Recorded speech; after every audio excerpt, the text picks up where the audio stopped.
Esto es Roundup, un herbicida para grandes trabajos. Este es el nuevo. Veo que en ese pone biodegradable. Es el antiguo. Ahora no lleva lo de biodegradable, así que ya no debe ser biodegradable. Es el mismo producto, no deben tener derecho a ponerlo ya. Seguro que no es biodegradable. Cuidado que no nos salpique en la cara. No, no, no. No soy un asesino. Estoy seguro de que esta soja Roundup Ready ya está lista para cosechar.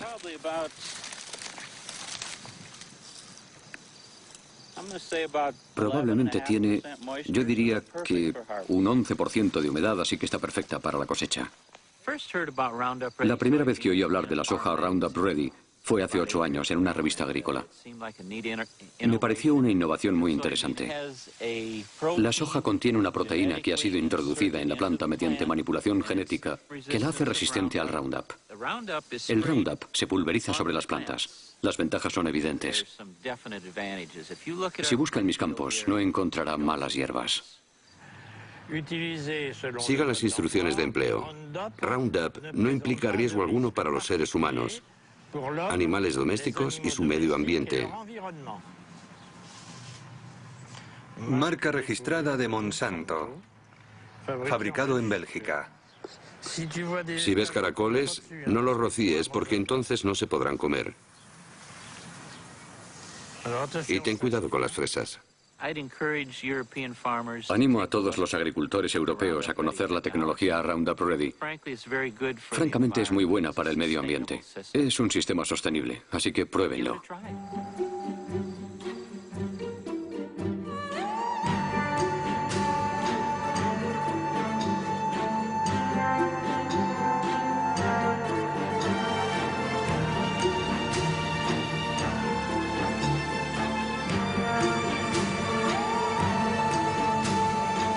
El mundo según Monsanto.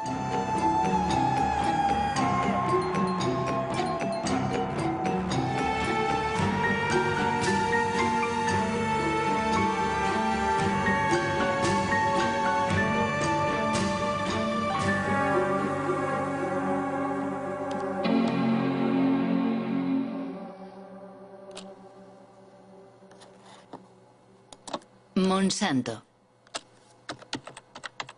Llevo 20 años recorriendo el mundo y en todas partes he oído hablar de esta multinacional estadounidense. Y la verdad no siempre bien. Deseando saber más, he navegado durante meses por la red, encajando pacientemente las piezas del rompecabezas. En su página de internet, Monsanto se presenta como una empresa agrícola cuyo objetivo es ayudar a los agricultores a producir alimentos más sanos, reduciendo a su vez el impacto de la agricultura sobre el entorno. Su producto estrella es el Roundup, el herbicida más vendido en el mundo desde hace 30 años.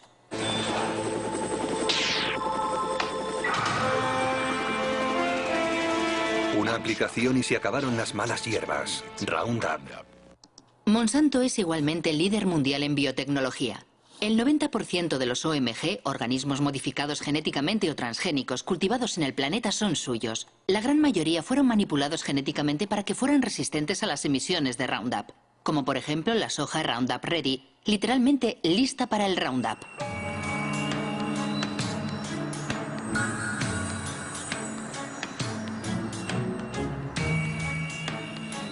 Los transgénicos de Monsanto han invadido el mundo, pero nunca una aplicación agroindustrial había despertado tantas pasiones y polémicas.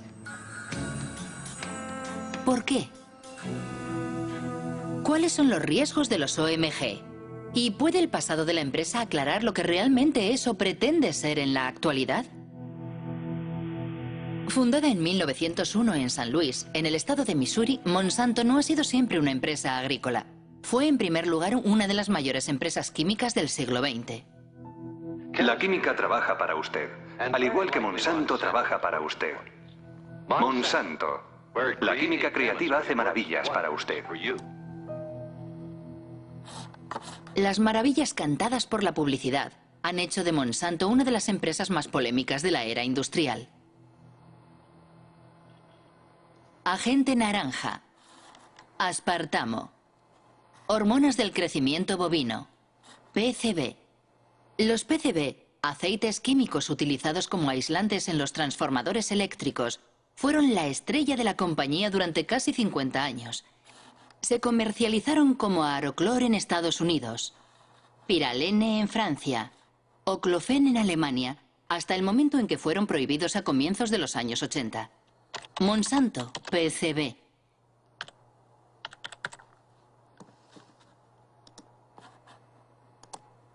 Un artículo de Washington Post de 2002. Monsanto ocultó durante décadas la contaminación por PCB. Ocurrió en Anniston, en el estado de Alabama.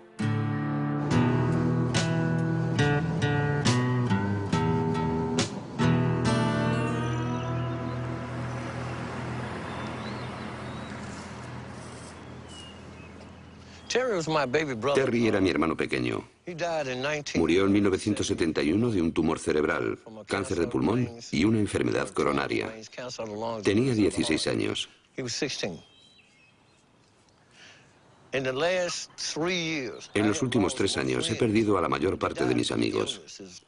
Murieron a causa de enfermedades como el cáncer, la diabetes, la hepatitis, todas enfermedades relacionadas con los PCB.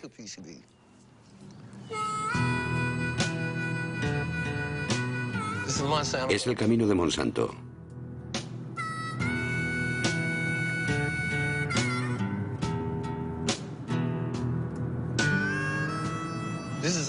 Aquí solo viven negros. Siguen viviendo aquí a pesar de que todas las casas están contaminadas. Hace 6 meses descontaminaron ese jardín de allí.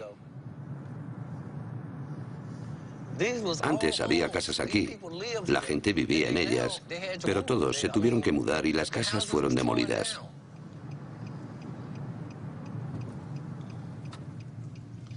Esta es la casa donde murió mi hermano. Yo crecí en ella.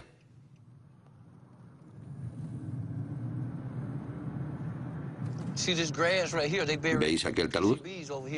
Ahí es donde están enterrados los PCB. Monsanto obtuvo permiso para enterrar los PCB en Anniston. Ese es el canal de Snow Creek, que corre sobre el cemento. Salía de la fábrica y vertía los PCB justo aquí. El agua estaba envenenada y no se lo dijeron a nadie, salvo al Estado, que no nos dijo nada.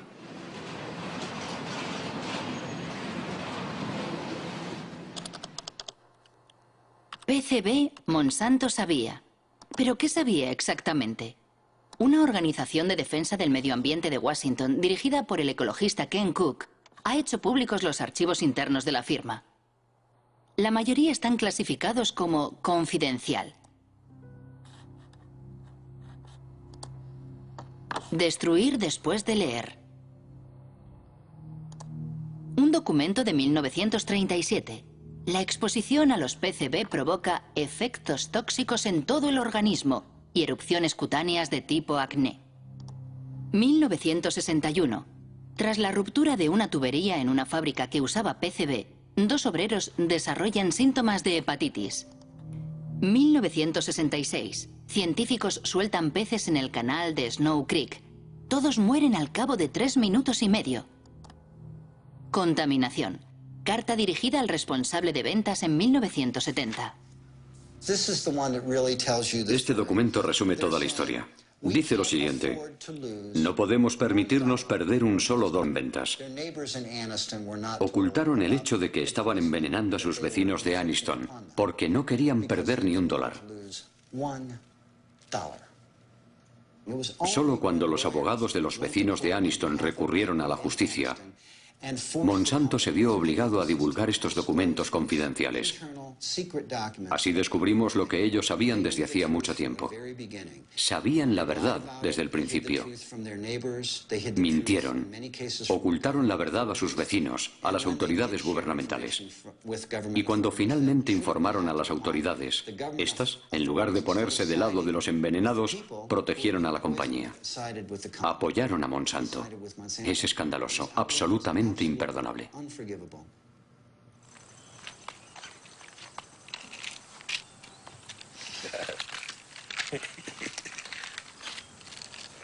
¿Esta es toda tu medicación? No, no es toda. Tengo más aquí. ¿Cuál es tu tasa de PCB? 63,8 en sangre. En sangre. Si realizáramos una biopsia de su grasa, estaría en lo más alto de la escala con 3 o 4 mil partes por 1.000 millones. O más. ¿Cuál es el nivel tolerable? 2 partes por 1.000 millones. Ese es el estándar mundial. Pero todos nosotros tenemos en la sangre y en el cuerpo más que en ningún otro lugar del mundo. ¿Es normal hablar del nivel de PCB aquí? Todos hablamos de ello porque es nuestra vida cotidiana. A veces se me acerca un niño y me dice, señor Baker, me han hecho los análisis y tengo 3 partes por 1.000 millones. ¿Cuánto tiempo me queda? Es una historia absolutamente terrible. ¿Pero qué piensan los científicos? En la red hay muchos artículos acerca de los efectos de los PCB en la salud humana. Uno de los mejores especialistas se llama David Carpenter. Él fue quien realizó los análisis a los habitantes de Anniston. Todos llevamos PCB en nuestro cuerpo. Los osos polares y los pingüinos tienen PCB. En el pasado se vertían los PCB solo en algunos lugares, pero con el tiempo han contaminado el aire y el agua. Ahora todo el planeta está contaminado por los PCB. Los PCB provocan numerosas enfermedades. La más conocida es el cáncer.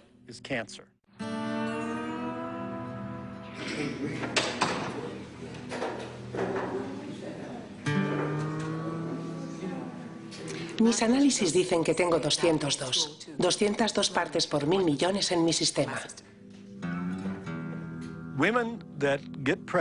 Las mujeres contaminadas por PCB dan a luz a hijos con un coeficiente intelectual reducido. 29,6. Los PCB reducen el funcionamiento de la glándula tiroides. 1.800. Los PCB alteran las hormonas sexuales. Morir, dejadme morir. Morir en paz. Él pagará, dije entonces. Pagará por todo el daño que nos ha hecho. En 2001, 20.000 vecinos de Anniston presentaron una demanda contra Monsanto. La compañía Isolutia, su filial, fue condenada finalmente a pagar $700 millones en indemnizaciones a las víctimas, descontaminar el lugar y construir un hospital especializado. Pero ningún directivo de Monsanto ha sido juzgado. En el sistema jurídico americano, es muy infrecuente que los ejecutivos o directivos de la empresa sean considerados responsables penalmente. Sin embargo, tenemos la posibilidad de demandar a las empresas por la vía civil. Y tienen que pagar. En realidad, las indemnizaciones y los intereses que pagan décadas más tarde las empresas solo son una mínima parte de sus beneficios. Por lo tanto, resulta rentable guardar el secreto. Nos preguntamos qué secretos estarán ocultándonos ahora. Nunca podremos confiar en que una gran empresa como Monsanto nos diga la verdad sobre un producto o un problema de contaminación. Jamás. No podemos confiar en Monsanto, dice Ken Cook. Y si tomamos como ejemplo el Roundup, el herbicida favorito de los jardineros y agricultores, ¿qué es exactamente? Es el nombre comercial dado por Monsanto al glifosato, un herbicida no selectivo o total, porque destruye todas las plantas. Lanzado al mercado en 1974, obtuvo un éxito fulgurante porque Monsanto afirmó siempre que era biodegradable y bueno para el entorno. Le presentamos Roundup, el primer herbicida biodegradable. Destruye las malas hierbas desde el tallo a las raíces y no contamina la tierra ni el hueso de Rex. Roundup, el herbicida con el que da gusto quitar las malas hierbas. Roundup, biodegradable. Ken Cook tiene razón. La empresa ha sido condenada 2 veces por publicidad engañosa. La primera en Nueva York, en 1996. La segunda en Francia, el año pasado. Los jueces consideraron que las menciones biodegradable, deja el suelo limpio y respeta el medio ambiente eran mensajes publicitarios engañosos. Más aún considerando que según los estudios realizados por el propio grupo Monsanto, solo se consigue un nivel de degradación biológica del 2% después de 28 días. He ahí la razón por la que biodegradable ha desaparecido recientemente de los bidones. Pero eso no es todo. Numerosos estudios científicos demuestran que el Roundup es altamente tóxico. Un ejemplo, el Roundup provoca alteraciones en la división celular. Un estudio del profesor Robert Bellet.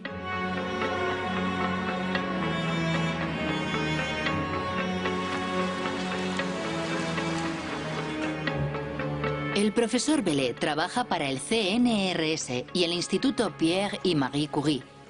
Ha estudiado los efectos del Roundup sobre óvulos fecundados de erizos de mar. La gran sorpresa fue que el Roundup afectaba a la división celular. Enseguida observamos que el Roundup alteraba el proceso de la división celular, no al mecanismo de la división, sino a los mecanismos que controlan la división de las células. Es necesario comprender cómo se origina un cáncer. Al principio las células no son cancerosas, pero a partir de un determinado momento se producen modificaciones en ellas y la modificación principal es lo que se denomina la inestabilidad desde el punto de vista genético. Y esa es la primera alteración que hemos observado y demostrado para el Roundup. Por eso mantenemos que, en nuestra opinión, el Roundup induce las primeras etapas que conducen al cáncer.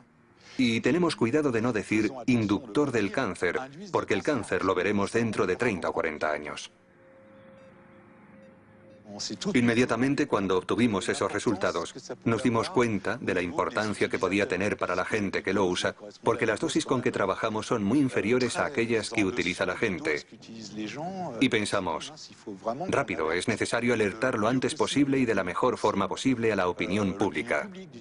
Y para hacerlo pensé que lo mejor sería dirigirme a mis superiores y me sorprendió un poco, la verdad, muchísimo, cuando me sugirieron o incitaron vehementemente a que no hiciera públicos los resultados porque detrás estaba la cuestión de los transgénicos. Es una historia increíble. Se ha ocultado la toxicidad del Roundup para proteger el desarrollo de los transgénicos. Remontémonos al inicio de la historia de los transgénicos. Según la página web de Monsanto, la soja Roundup Ready fue el primer cultivo transgénico autorizado en Estados Unidos en 1996. Sus productores están agrupados en la ASA, la Asociación Americana de la Soja, cuya dirección puede encontrarse en la página de Monsanto. John Hoffman, su vicepresidente, es un defensor incondicional de la biotecnología. En primavera, hacia el 1 de mayo, fumigo una vez con Roundup para matar las malas hierbas. Y después, 6 o 7 semanas más tarde, hago una segunda aplicación. Y eso es suficiente para todo el año. Antes de que existiera el método Roundup Ready, los campos estaban llenos de malas hierbas. Teníamos que buscarlas y arrancarlas con las manos. Era mucho trabajo. El sistema Roundup Ready me permite ahorrar tiempo y dinero. Aparentemente, la nueva maravilla de Monsanto lo tiene todo para seducir a los agricultores. Pero ¿cómo funciona? ¿Cómo puede sobrevivir la soja a las emisiones de Roundup? Esto es una célula de soja. El corazón de la célula, el núcleo, contiene su ADN, la estructura genética de la soja. Para crear su transgénico, Monsanto atravesó la frontera entre las especies. Sus investigadores han seleccionado un gen procedente de una bacteria que le hace resistente al Roundup. El gen se fija a partículas de oro microscópicas que se bombardean sobre las células de soja con un cañón de genes. El gen penetra en el ADN y fabrica una proteína que permite a la planta resistir al Roundup. Cuando el herbicida es pulverizado, mata a todas las malas hierbas excepto a la soja. A decir verdad, es una extraordinaria hazaña tecnológica. Pero igualmente, la soja destinada a ser fumigada por un potente herbicida terminará en el plato del consumidor. Imaginamos que, por lo tanto, fue cuidadosamente estudiada antes de su comercialización. ¿Quién era el ministro de Agricultura en la época? Dan Glickman, ministro de Bill Clinton entre los años 1995 y 2000.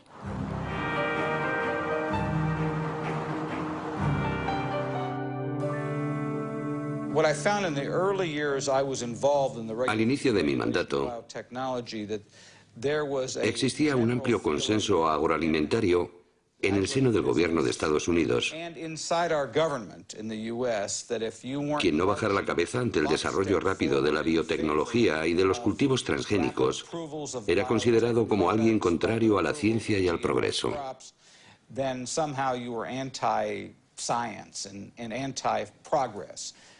Sinceramente, pienso que deberíamos haber hecho más pruebas.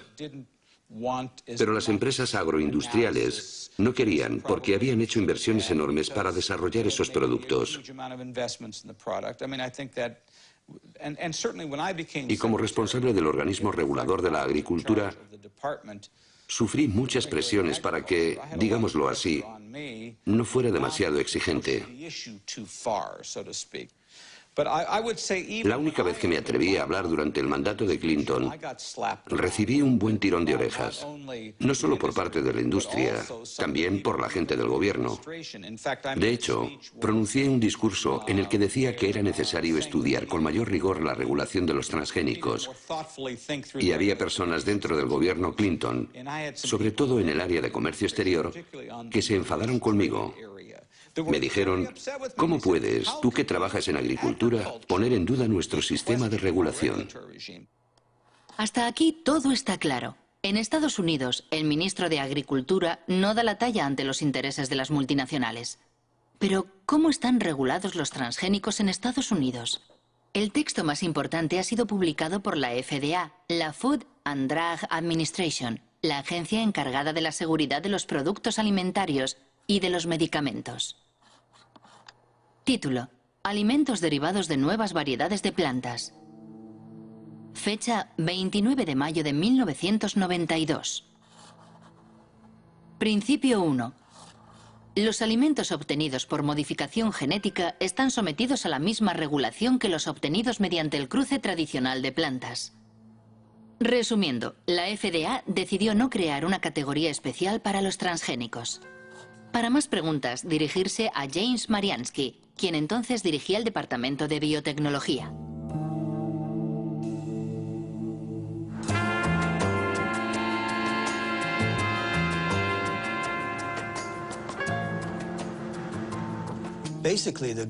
Básicamente, el gobierno tomó la decisión de no crear leyes nuevas. Pensaba que las leyes existentes podían aplicarse a las nuevas tecnologías. Eso quiere decir que la Casa Blanca le pidió a la agencia que escribiera un texto en el que los transgénicos no estuvieran sujetos a una reglamentación específica. Pero no se hizo basándose en datos científicos. Fue una decisión política. Sí, fue una decisión política que afectaba a muchos ámbitos, no solo al de la alimentación. Se aplicaba a todos los productos de la biotecnología. Una confesión increíble. James Mariansky reconoce que la reglamentación de los transgénicos se basó en una decisión política y no científica. Pero, ¿cómo fue argumentada esa decisión? Principio 2. Los componentes de los alimentos resultantes de una planta genéticamente modificada serán los mismos o similares sustancialmente a aquellos que se encuentran comúnmente en los alimentos. Dicho de otra forma, la FDA considera a priori que una planta modificada genéticamente es similar a una planta convencional. Es el denominado principio de equivalencia sustancial, que ha sido seguido en todo el mundo. Es el centro de debate que opone a los partidarios y detractores de los transgénicos. ¿Cómo pudo decir la FDA que una planta transgénica era similar a una planta convencional? Sabemos que los genes que se introducen en las plantas mediante la biotecnología producen proteínas muy parecidas a aquellas que hemos consumido durante siglos. Esa es la visión oficial de la FDA, cuestionada por Jeffrey Smith, autor de numerosas obras sobre los transgénicos. Michael Hansen, asesor científico de la Unión de Consumidores. Y el ensayista Jeremy Rifkin, que fue el primero en denunciar el principio de la equivalencia sustancial. Si los alimentos transgénicos están tan extendidos actualmente, es gracias a un engaño de la FDA.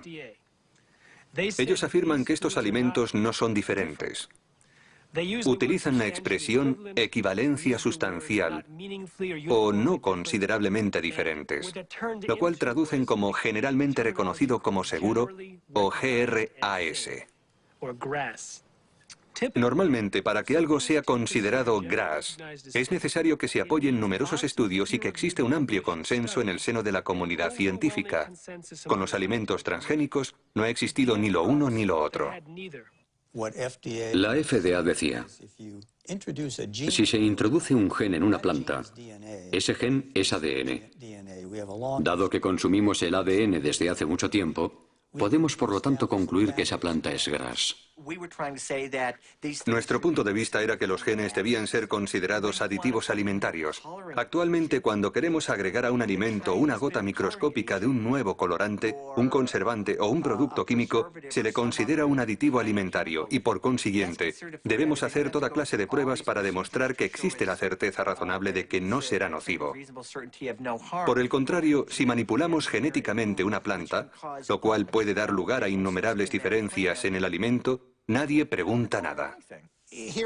Aquí en Washington, si frecuentabas en aquella época los lugares donde se reunían los lobbies, podías oírles riéndose de todo eso.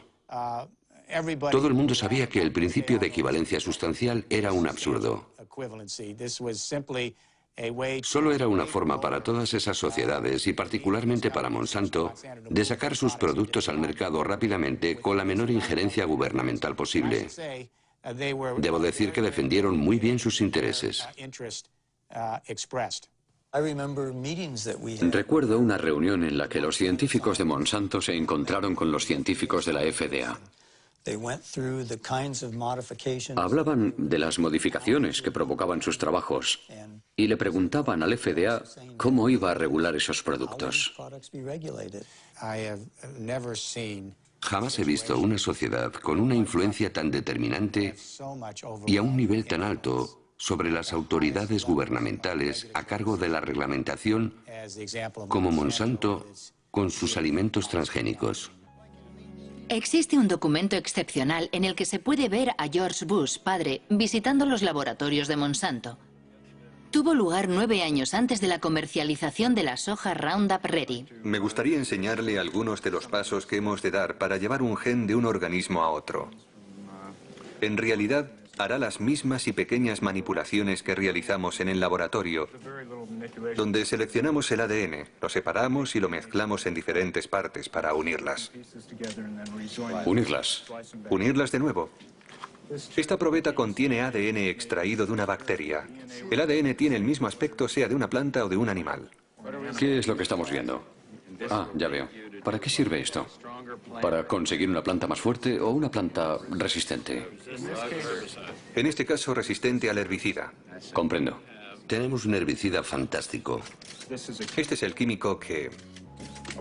Cuando George Bush efectúa su visita al castillo de Monsanto, es vicepresidente de Ronald Reagan. La consigna de la administración republicana es la desregularización. Se trata de favorecer a la industria reduciendo al máximo las trabas burocráticas, como los exámenes sanitarios o medioambientales sobre los nuevos productos. Y ese es exactamente el problema de Monsanto. Acabamos de solicitar al gobierno que nos permita probarlo por primera vez en una granja de Illinois este año. Seguimos alucinando con esto. Perderemos otros años. Los gastos se disparan y nunca pasa nada. Francamente, debo decir que no tenemos ninguna queja sobre la forma en que el gobierno lleva el tema. Es un proceso muy ordenado. Tienen que asegurarse de hacer lo correcto con estas cosas nuevas. Si en septiembre no tenemos la autorización, puede que pensemos de forma diferente. Llámenme. Nuestro trabajo es la desregularización. Tal vez podamos ayudarles. En 1988, Dan Quayle ocupa el cargo de George Bush, que ha sido elegido presidente de Estados Unidos.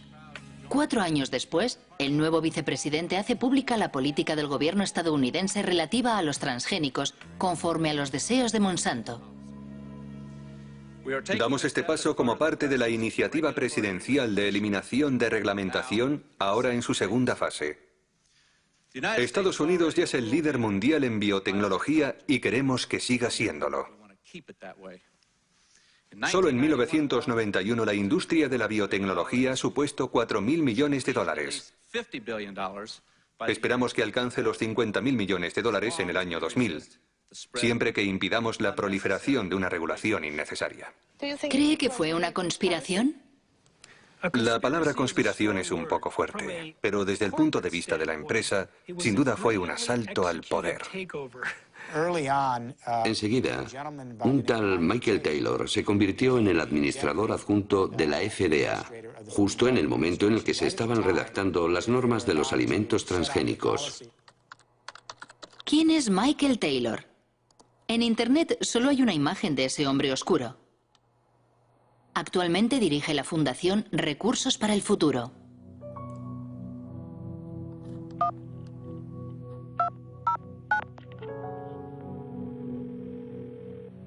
Hola, soy Marie-Monique Robin. Hola, soy Mike Taylor. Quisiera preguntarle sobre su papel cuando trabajaba en la FDA. Antes de ser contratado por la FDA, usted fue abogado de Monsanto durante 7 años, ¿no es así? Bueno, era socio de un bufete de abogados del cual Monsanto era cliente y trabajé en algunos asuntos de Monsanto, sí.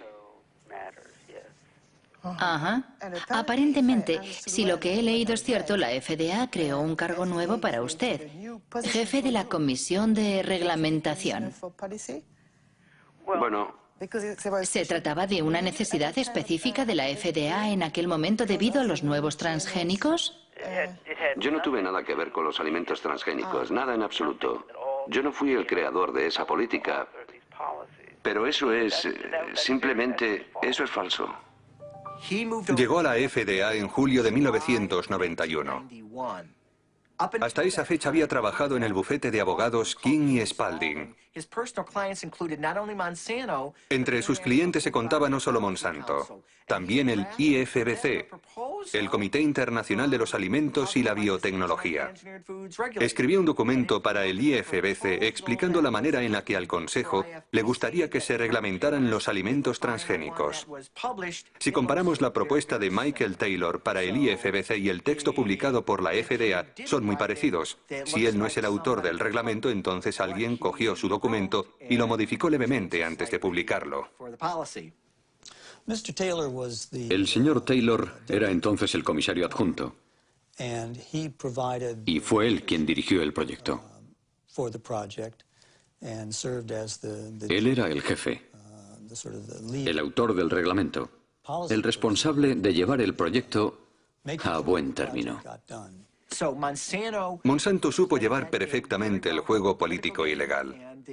Desempeñó un papel clave en la aprobación de la comercialización de las hormonas de crecimiento bovino y en la manera en que el gobierno americano ha administrado la biotecnología. Michael Hansen acaba de mencionar la hormona del crecimiento bovino. ¿De qué se trata? Al parecer es una hormona transgénica que se le inyecta a las vacas para aumentar su producción láctea un 20%.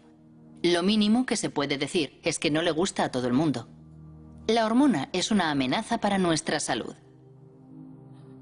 Veneno mortal. Manipulación. Bautizada como RBGH, hormona recombinante de crecimiento bovino, el producto es comercializado por Monsanto desde 1994 con el nombre de Posilac.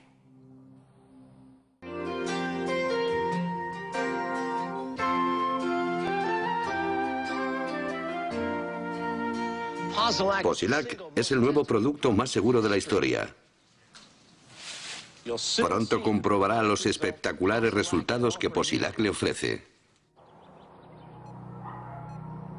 En 1985, Monsanto presentó un informe ante la FDA solicitando la autorización para comercializar el Posilac. Los expertos de la agencia analizan los ensayos realizados por la firma en ejemplares experimentales. El veterinario de la FDA responsable del expediente se llama Richard Barrows. En una entrevista declara que responsables de la agencia han suprimido y manipulado datos.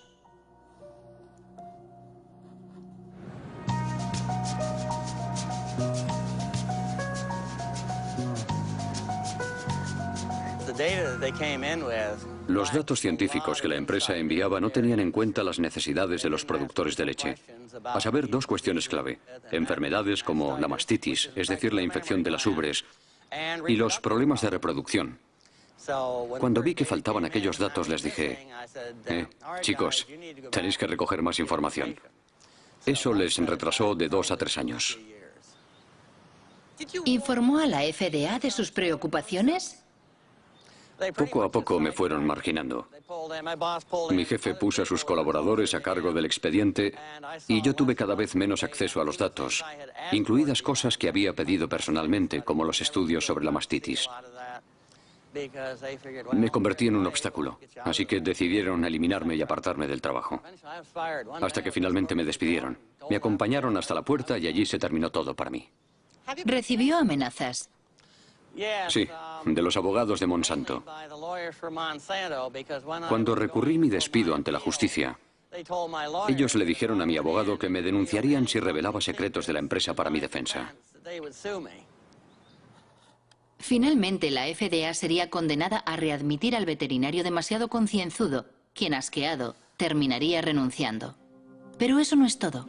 En Internet se habla también de documentos robados a la FDA y enviados al profesor Samuel Epstein, dirigente de la Coalición por la Prevención del Cáncer.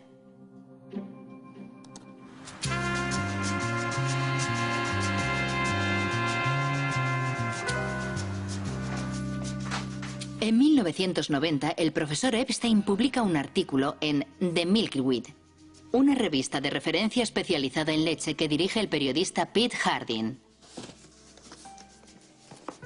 Una primicia basada en documentos secretos que los dos hombres investigaron minuciosamente. Un día encontré en la oficina una caja enorme llena de documentos enviada desde Washington por un remitente anónimo.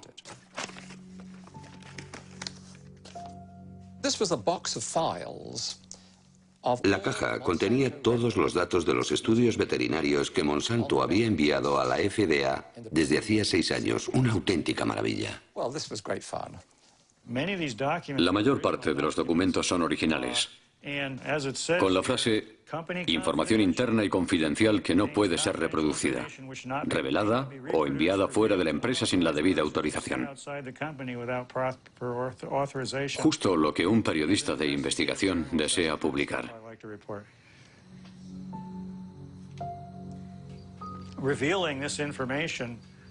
La revelación de esos informes enfureció a Monsanto y a la FDA. Nosotros demostramos que los cambios fisiológicos observados en los animales tratados con la hormona eran dramáticos.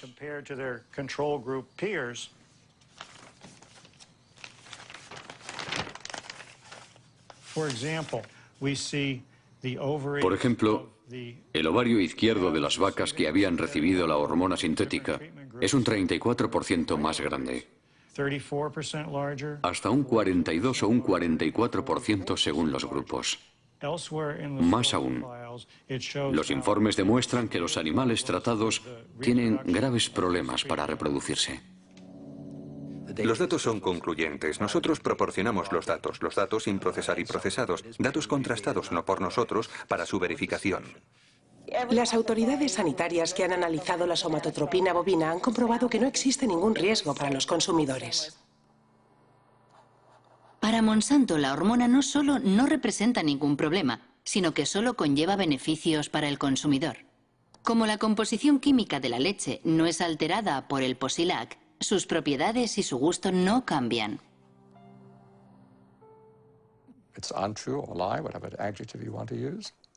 No es verdad, es mentira. Es un producto muy diferente por muchas razones. En primer lugar, como las vacas sufren de mastitis a menudo, hay pus en la leche.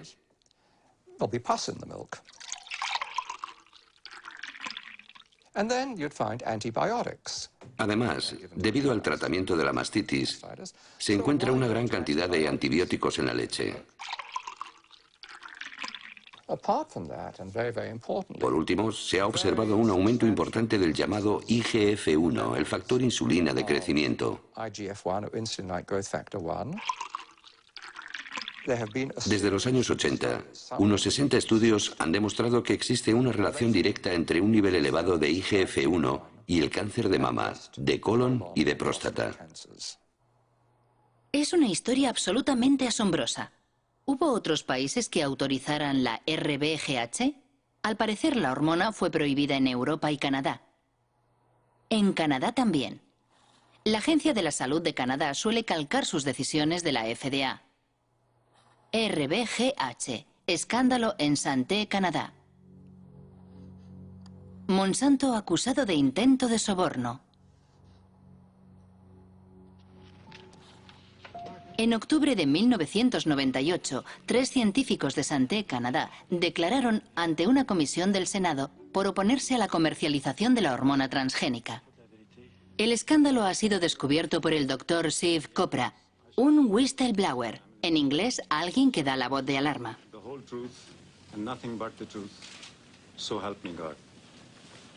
Me pregunto qué verdad voy a decir. La verdad que yo conozco o la que el ministerio me dice que diga. Y este es mi conflicto. Le hago esta pregunta a los 3. ¿Monsanto se puso en contacto con alguno de ustedes? Doctora Haydon. Asistí a una reunión en 1989-90 con representantes de Monsanto y el doctor Drennan, mi superior, y también el doctor Messier. La compañía nos ofreció de 1 a 2 millones de dólares. No sé lo que sucedió después, pero mi director dijo después de la reunión que iba a presentar un informe sobre lo ocurrido a sus superiores. ¿Cómo reaccionó Monsanto? Bien, Monsanto no negó que hubiera ofrecido 2 millones de dólares durante aquella reunión. Después dijeron que había sido una propuesta para hacer más investigaciones en Canadá sobre la vaca canadiense. En cualquier caso, el resultado es que la hormona transgénica no ha sido autorizada en Canadá. Tras las revelaciones de Canadá, el Parlamento Europeo la prohibió para siempre. Después, de repente, Margaret Haydon, Gerard Lambert y yo fuimos despedidos por desobediencia. ¿Fueron despedidos? Sí, nos despidieron y llevamos el asunto a los tribunales. No a la hormona del crecimiento bovino. En Estados Unidos, el Congreso había abierto también una investigación a petición de los detractores de la hormona transgénica. Entre otras cosas, denunciaban la prohibición de etiquetar la leche según su origen, lo cual impedía elegir a los consumidores. Curiosamente, la investigación nunca concluyó. La hormona de crecimiento bovino BGH es una prueba de la aceptación de la ingeniería genética por el consumidor. ¡A la basura! ¡A la basura! ¡A la basura!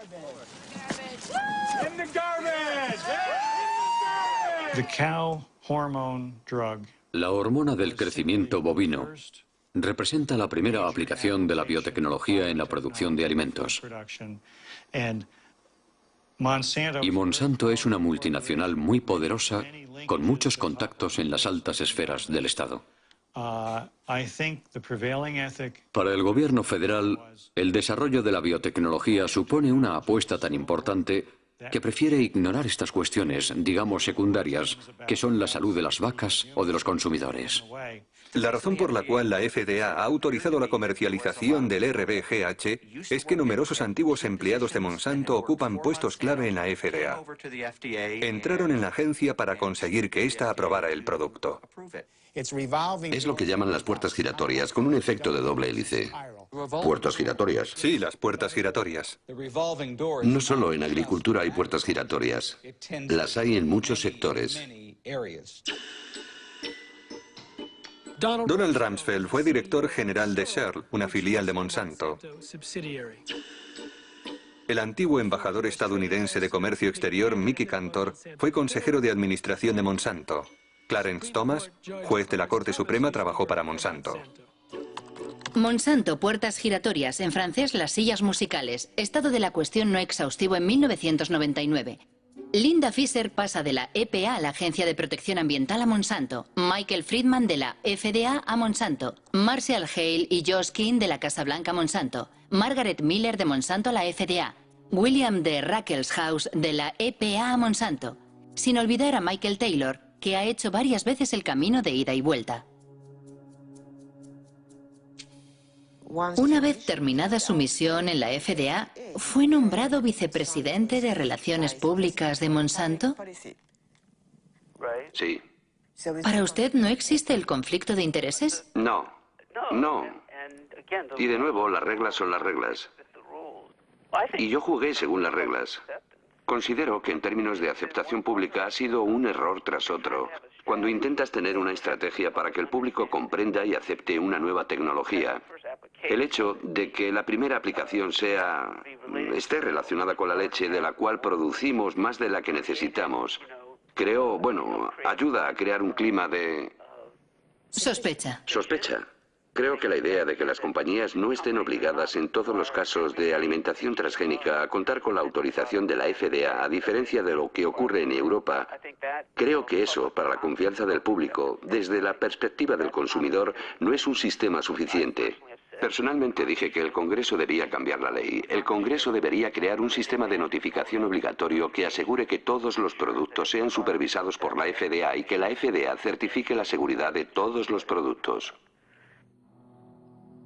Una declaración sin duda muy interesante. Al parecer, Michael Taylor se arrepiente de la normativa que él mismo firmó en 1992. ¿Qué pensaban los científicos de la FDA? ¿Existía un consenso sobre la regulación de los transgénicos? Documentos internos demuestran que la agencia ignoró las inquietudes de sus propios científicos. Firmado Steven Drucker.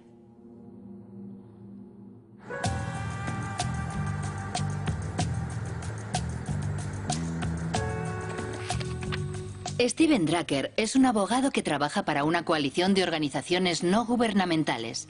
Demandó a la FDA y consiguió la desclasificación de sus archivos sobre los transgénicos. Recibimos más de 44.000 páginas que revelaban que la FDA lleva mintiendo al planeta al menos desde 1992. Y sigue mintiendo. Finge que el principio de equivalencia sustancial entre los alimentos transgénicos y las plantas convencionales está basado en un amplio consenso en el seno de la comunidad científica y que numerosos datos científicos lo demuestran. Esas dos afirmaciones son mentiras flagrantes. Por ejemplo, el doctor Luis Privil, del Departamento de Microbiología de la FDA, ha escrito: hay una enorme diferencia entre los efectos inesperados que pueden provocar las plantas tradicionales y los alimentos transgénicos. A continuación añade que ciertos aspectos de la manipulación genética podrían resultar más peligrosos. Las inquietudes expresadas por los expertos de la FDA eran tan importantes que la doctora Linda Kahl, de la FDA, responsable del seguimiento y la síntesis de sus consejos, redactó un informe para el coordinador de biotecnología de la FDA, el doctor James Mariansky.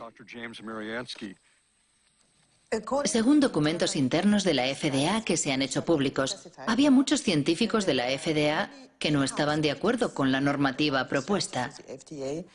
Por ejemplo, aquí tengo el informe que Linda Kahl le envió. Sí. Sí. Ella decía, los procesos de manipulación genética y de cruce tradicional son diferentes. De cruce tradicional son diferentes. Y según los expertos de la agencia, conllevan riesgos diferentes. Conllevan riesgos diferentes. Es cierto que en el interior de la agencia existían opiniones divergentes. Eso es lo que Linda Kahl resume en su informe. Pero cuando terminamos de redactar la normativa, todos los científicos estaban de acuerdo. Por supuesto que la FDA había investigado el uso de la manipulación genética, pero no tenían ninguna información que indicara que la técnica en sí pudiera crear productos diferentes en términos de calidad o seguridad. Antes de que los científicos de la FDA expresaran sus inquietudes, la agencia recibió una señal de alarma muy clara. En efecto, el primer aditivo alimentario manipulado genéticamente y comercializado en el mercado estadounidense había provocado una grave epidemia. ¿Recuerda lo que sucedió con el L-triptofán en 1989? Sí. Era un aminoácido manipulado genéticamente. A priori conocemos muy bien los aminoácidos. Sí. Mató a decenas de personas y cientos más enfermaron. Provocó una epidemia de una enfermedad desconocida llamada EMS. Es cierto. ¿Cuántas personas murieron? Sí, pero nosotros teníamos muchos... 37 y más de 1000 inválidos. ¿Lo recuerda? Lo recuerdo.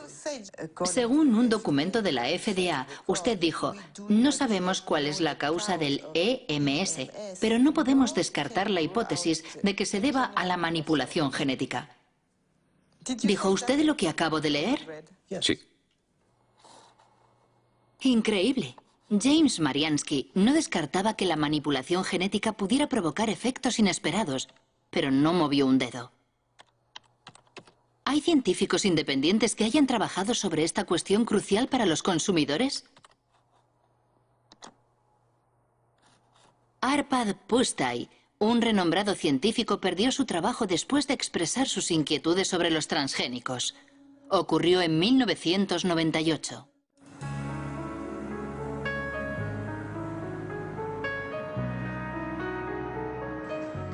Arpad Pusztai trabajaba para el Instituto Rowlett, en Escocia, y había dirigido un estudio sobre las patatas transgénicas por encargo del Ministerio de Agricultura.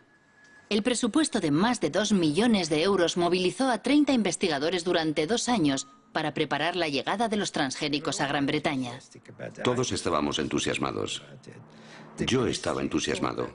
El ministerio pensaba que si hacíamos ese estudio, examinando todos los aspectos, aquello serviría de apoyo a los alimentos transgénicos. Cuando llegara el momento de comercializar los productos, podrían decir que el mejor laboratorio de nutrición europeo había comprobado que no existía ningún problema. Arpad Pusztai es especialista en lectinas. Son proteínas que tienen una función insecticida y que protegen a las plantas contra los pulgones. Los científicos del Instituto Rowlett crearon patatas resistentes al pulgón insertando un gen del narciso de las nieves que produce la famosa lectina. Antes habían verificado que las lectinas, en su estado natural, no son peligrosas para la salud. Las patatas transgénicas fueron probadas en ratas. Constatamos 2 efectos. En primer lugar, la proliferación de células en el estómago, lo cual no es bueno. Yo no digo que sea canceroso, pero puede facilitar el desarrollo de tumores causados por los productos químicos.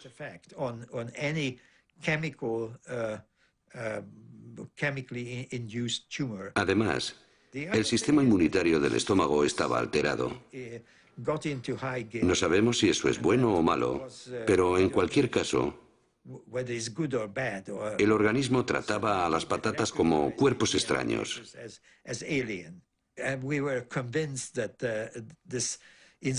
Estábamos seguros de que la manipulación genética estaba en el origen del problema y no el gen de la lectina, porque lo habíamos comprobado aisladamente en una concentración 800 veces mayor sin consecuencias negativas.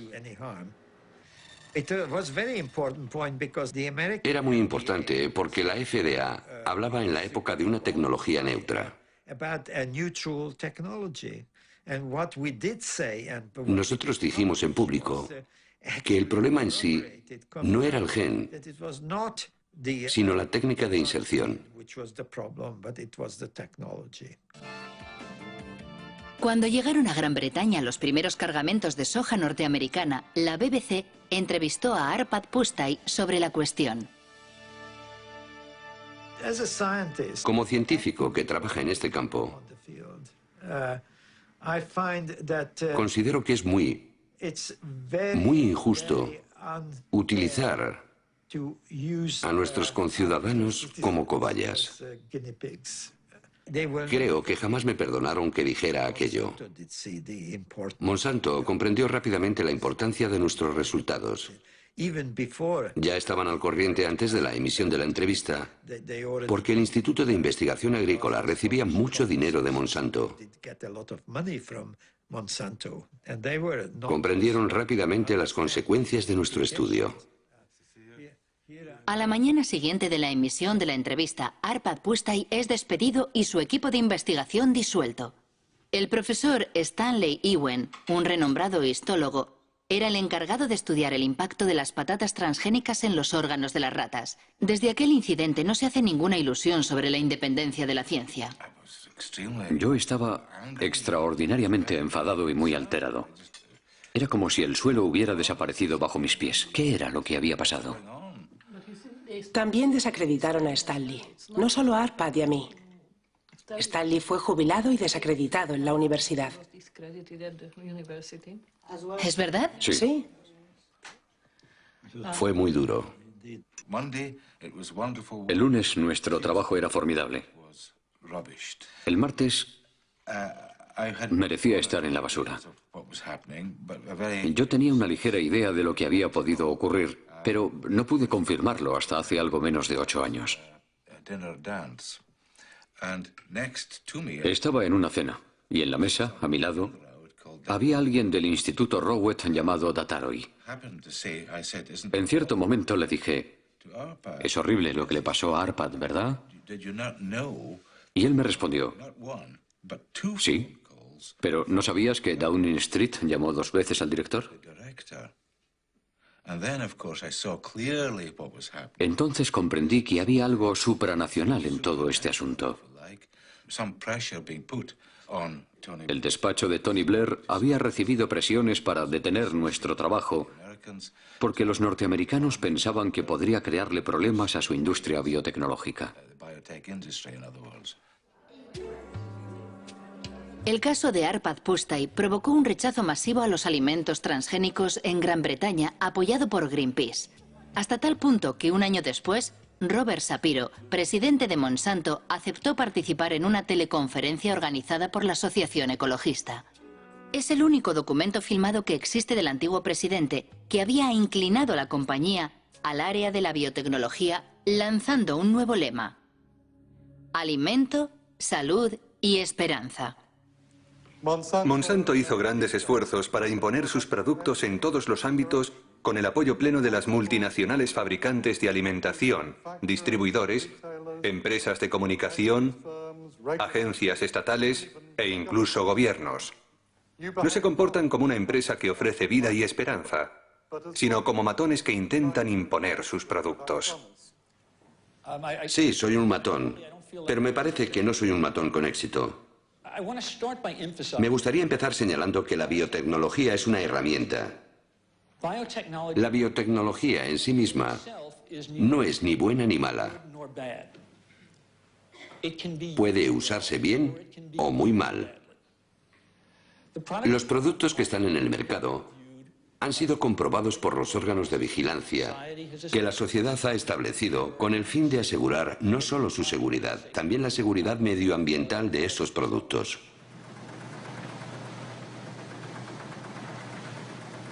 Diez años después de su lanzamiento comercial, la soja Roundup Ready representa el 90% de la soja cultivada en Estados Unidos y el 70% de los alimentos vendidos en los comercios americanos contiene productos transgénicos.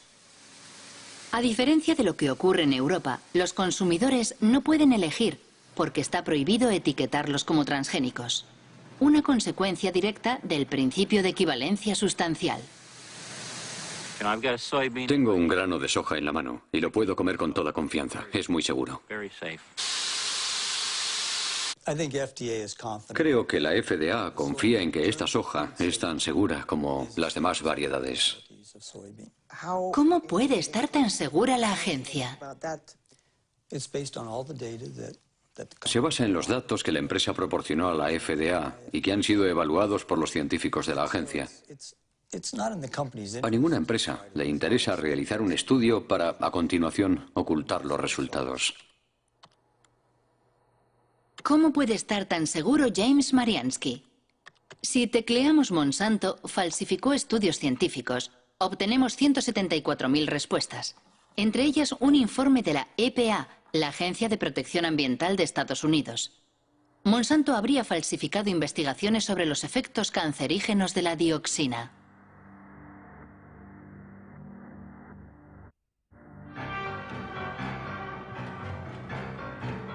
La historia comienza en Nitro, en una fábrica de Monsanto que fabrica un potente herbicida denominado 245T. En 1945, una explosión provoca efectos inesperados. 228 obreros desarrollan una enfermedad muy desfigurante, el cloracné. La causa es la dioxina, un subproducto altamente tóxico que contiene el 245T.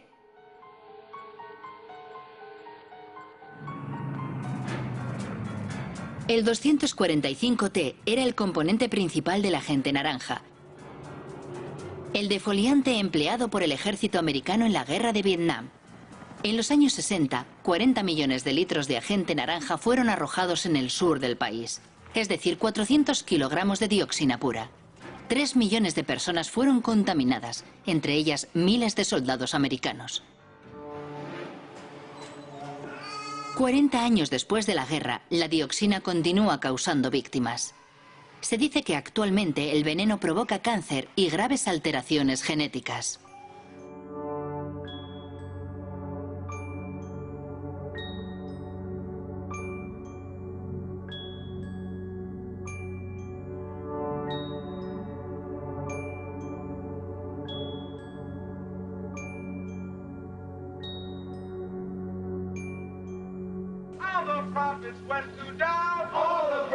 En 1978, cuando los veteranos de guerra estadounidenses demandaron a los fabricantes del agente naranja, exigiendo una indemnización, Monsanto financia 3 estudios sobre los efectos a largo plazo de la dioxina.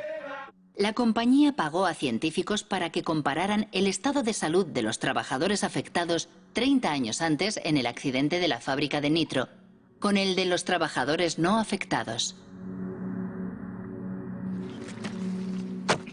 2 personas conocen muy bien ese estudio.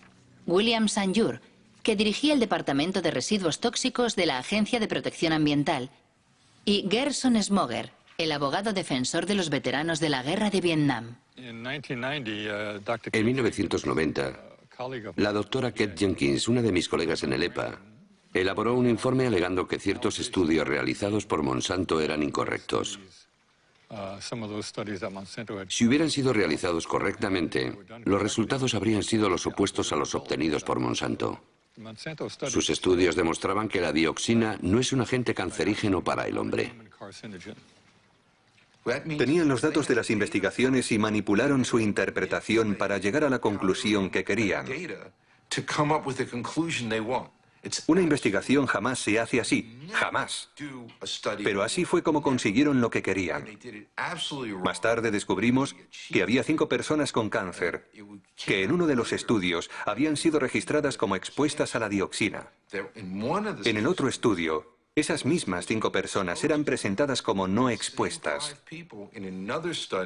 Al introducir esas 5 personas en el grupo de no expuestas, provocaban la impresión de que había los mismos casos de cáncer en ambos grupos.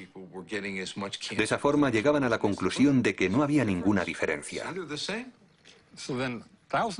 Fue así como miles de veteranos de guerra vieron rechazada su demanda de una indemnización por haber sido expuestos al agente naranja. Esos estudios afectaron a toda la legislación en Estados Unidos durante 7 o 9 años. Como Kate Jenkins era una buena científica y una buena empleada de la EPA, y una persona valiente, dicho sea de paso, envió un informe al Consejo Científico de la EPA solicitando que se examinaran de nuevo esos estudios para comprobar su metodología. De hecho, jamás se ha investigado a Monsanto. Nadie investigó esos 2 estudios, nadie. La única investigación que se llevó a cabo fue sobre Kate Jenkins, la persona que dio la voz de alarma. Su vida se convirtió en un infierno. La acosaron, la obligaron a cambiar de trabajo, la persiguieron. ¿Cree a Monsanto cuando dicen que sus transgénicos no representan ningún problema para la salud? No me creo ni una palabra de lo que dice esa empresa, nada. Todo lo que dicen debe ser minuciosamente verificado por personas independientes, con la condición de que sean competentes y realmente independientes. Efectivamente, para demostrar la inocuidad de la soja Roundup Ready, Monsanto realiza un estudio que se publicó en 1996 en una revista científica importante. Supuestamente, medía los efectos de la soja transgénica sobre la salud de los animales, en especial sobre las ratas. El estudio fue cuidadosamente desmenuzado por un científico danés ya fallecido, el noruego Ian Prime.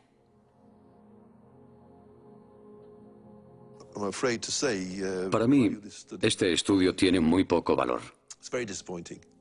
Resulta decepcionante, sobre todo sabiendo que sirvió de base al principio de equivalencia sustancial. Hay cosas sorprendentes. Por ejemplo, esta frase: los estudios sobre la alimentación de los animales nos proporcionan la seguridad parcial de que no hay cambios importantes. ¿Cómo que parcial? Eso no es suficiente. Yo quiero el 100% de seguridad. Por ejemplo, en la página 723 se puede leer: salvo por su coloración más marrón, los hígados parecían normales durante la autopsia. ¿Cómo se puede decir eso sin estudiar el interior del hígado? Sin estudiar las muestras al microscopio para ver si no hay diferencias. Además, usaron ratas viejas. Cuando se quieren ocultar los problemas, no hay nada mejor que coger animales adultos, porque son los jóvenes los que permiten observar si se ha producido alguna modificación. Podemos afirmar que se trata de mala ciencia, porque proporcionan muy pocos datos. ¿Intentó conseguir los datos originales del estudio sobre las ratas? Yo no, pero un colega sí. Fue muy largo y frustrante, porque tuvo que ir de despacho en despacho. Y finalmente, la respuesta fue negativa. Si no hay nada que ocultar, no debería ser un problema. Los datos deberían estar a disposición de todo el mundo para que se pueda trabajar con ellos. Pero cuando vemos que se ocultan los datos, todos sospechamos. Nos preguntamos por qué los ocultan así. De cualquier forma, una cosa es segura. Fue gracias a esos estudios insuficientes por lo que los transgénicos de Monsanto invadieron el mundo, principalmente América del Norte y del Sur, Asia y Australia. En 10 años los cultivos transgénicos se han extendido por más de 100 millones de hectáreas. El 70% son resistentes al Roundup y el 30% restante ha sido manipulado genéticamente para fabricar un insecticida denominado BT. Desde 2001, la compañía publica un documento titulado The Pledge, la promesa, una especie de carta ética en la que intenta responder a sus detractores justificando sus prácticas. En el corazón de su oposición a los transgénicos se encuentra singularmente la cuestión de las patentes. Eso que Monsanto llama sus derechos de propiedad intelectual, que deben proteger sus inversiones. En América del Norte, cualquier granjero que compre semillas transgénicas debe firmar un contrato de empleo de la tecnología, mediante el cual se compromete a respetar la patente que la compañía posee sobre el gen manipulado. En Estados Unidos, los alimentos transgénicos están protegidos por la ley de patentes. Por esa razón, no tengo derecho a guardar granos para sembrarlos el año siguiente. Es una protección para Monsanto y las empresas dedicadas a la biotecnología, porque han invertido muchos millones de dólares para crear esta tecnología nueva. ¿Cómo puede saber Monsanto que alguien ha vuelto a plantar sus semillas?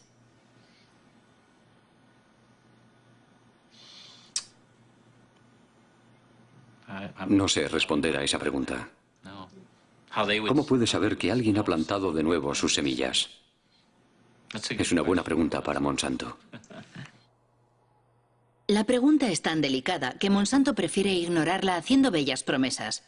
En el caso de que aparecieran variedades que nos pertenecen de forma no intencionada en las tierras de un agricultor, nos comprometemos a encontrar una solución que satisfaga tanto al agricultor como a nosotros.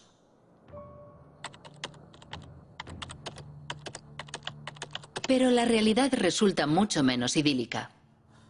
El Centro para la Seguridad Alimentaria de Washington ha publicado un estudio sobre los agricultores demandados por Monsanto por no respetar su patente sobre semillas. Se han contado al menos un centenar de procesos y numerosas quiebras. Entre las víctimas se cuenta Troy Rush, un agricultor de Indiana.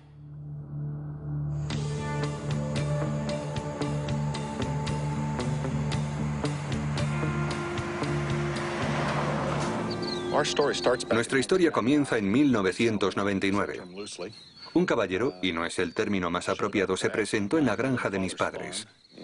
Dijo que era un detective privado contratado por Monsanto. Nos dijo que estaba investigando a agricultores sospechosos de haber guardado una parte de sus semillas. Nos preguntó directamente si ese era nuestro caso. Le contestamos que no, y le enseñamos las facturas de compra de herbicidas y grano. Incluso le dimos las direcciones de los vendedores para que lo comprobara personalmente, pero declinó nuestra invitación. Después de aquel incidente, Monsanto demandó a mi familia. Monsanto presentó documentos que, supuestamente, eran análisis de muestras recogidas en nuestra granja. Para obtener las muestras, Monsanto tuvo que entrar en nuestras tierras sin autorización y robarlas. Recuerdo que aquel año habíamos plantado 200 hectáreas de soja Roundup Ready. Era un contrato que teníamos con un productor de semillas para producir simiente. El contrato era muy preciso porque indicaba dónde íbamos a sembrar. Era muy fácil de comprobar y todo el mundo lo sabía. ¿Por qué negociaron un acuerdo amistoso con Monsanto? Al cabo de 2 años y medio, la familia estaba completamente destrozada a causa del estrés. Sus acciones amenazaban el trabajo de 5 generaciones. Si Monsanto hubiera ganado, lo habríamos perdido todo. Y ellos se lo habrían quedado todo. Todo. Buenos días. Buenos días, señor. ¿Cómo estás hoy, Troy? Bien, ¿cómo estás? ¿Cómo va todo? Bien. Troy Rush y David Runyon cultivan soja tradicional.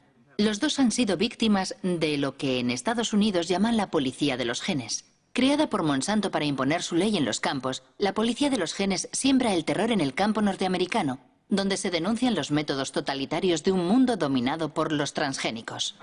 Troy, me gustaría que vieras unas fotos. Mira lo que hice para impedirles que volvieran a entrar en mis tierras.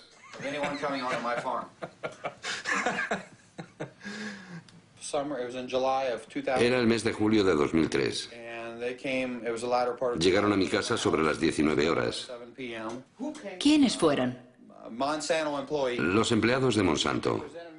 Me enseñaron su tarjeta de visita y me hicieron algunas preguntas sobre mis cultivos de soja, de maíz y sobre dónde vendía mi cosecha. Les dije, vale, se acabó la conversación. Las patentes lo han cambiado todo. Han destruido la confianza que existía entre vecinos. Personalmente, solo hablo y tengo amistad con 2 agricultores. ¿De verdad tienen miedo los agricultores? Por supuesto que tienen miedo. Es imposible defenderse de esa compañía. Han creado una industria cuyo único objetivo es destruir las vidas de los agricultores. Todo el mundo tiene miedo. ¿Tiene miedo de que le denuncie un vecino? Sí. ¿Sí? Sí, es sencillo. Solo hay que marcar el 1-800 Monsanto. No, perdón, 1-800 Roundup. Recuerdo que animaban a los agricultores a llamar a ese número gratuito para delatar. ¿Por qué hace todo eso Monsanto? Para controlarlo todo. ¿Las semillas? Sí. Quieren controlar la simiente. Quieren apoderarse de la vida. Se trata de la base de nuestra alimentación. Quieren apoderarse de la comida, de toda la alimentación. Entre 1995 y 2005, Monsanto adquirió una 50 de compañías semilleras en todo el mundo. Esas adquisiciones afectan a las semillas de soja, maíz, algodón, de trigo, pero también de legumbres, tomates, patatas y sorgo. Por doquier crece la inquietud por este monopolio que, a la larga, podría conducir a la desaparición pura y dura de todas las semillas no transgénicas. No es esa la opinión de Monsanto, que defiende los beneficios de la biotecnología, especialmente en los países en vías de desarrollo como India. Nuestros productos reportan importantes beneficios económicos no solo a los grandes productores, también a los pequeños. Por lo general ofrecen cosechas de mejor calidad y una rentabilidad más alta.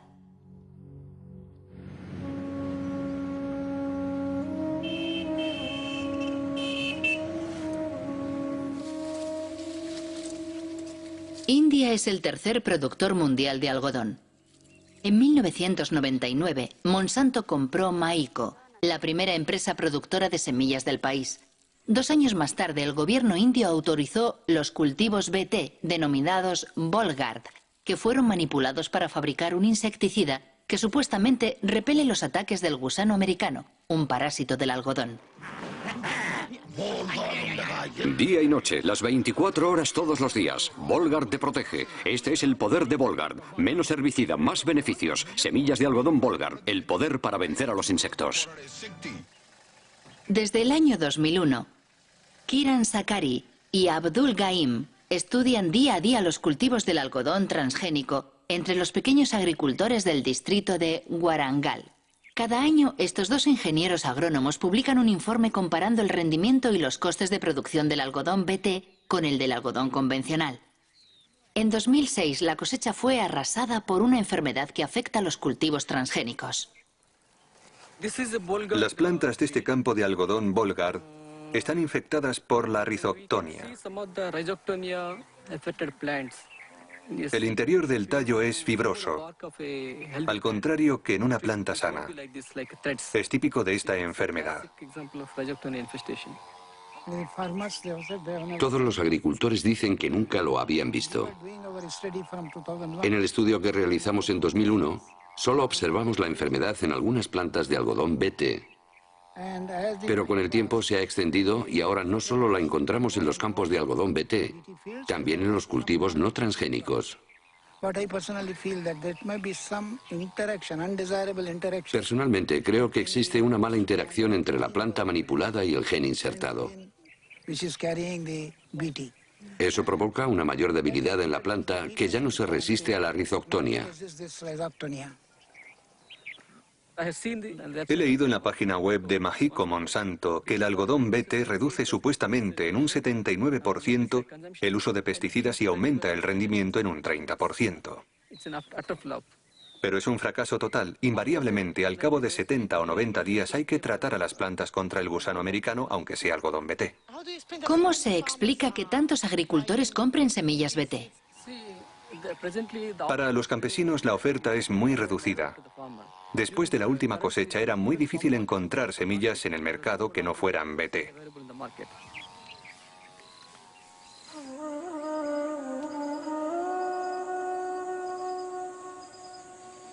Actualmente en India, Monsanto controla prácticamente la totalidad del mercado de simiente de algodón. Una manera de imponer sus semillas transgénicas 4 veces más caras que las semillas convencionales. Para conseguirlas, los campesinos se ven obligados a empeñarse con intereses de usura. Si la cosecha es mala, van a la quiebra. Es una espiral infernal que está diezmando las aldeas indias.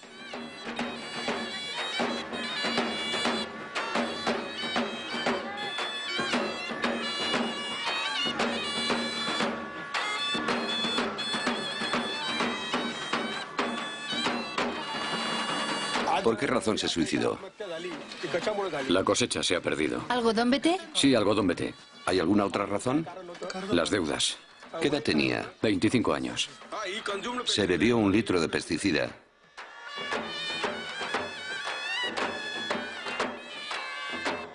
¿Es el primer suicidio en la aldea? No. El segundo.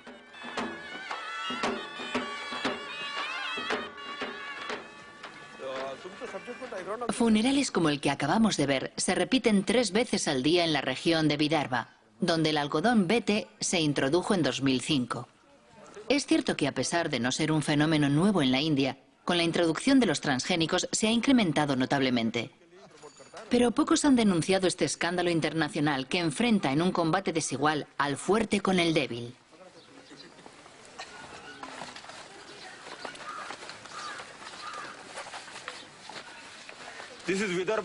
En las zonas de Vidarbha, donde se cultiva el arroz, se producen pocos suicidios.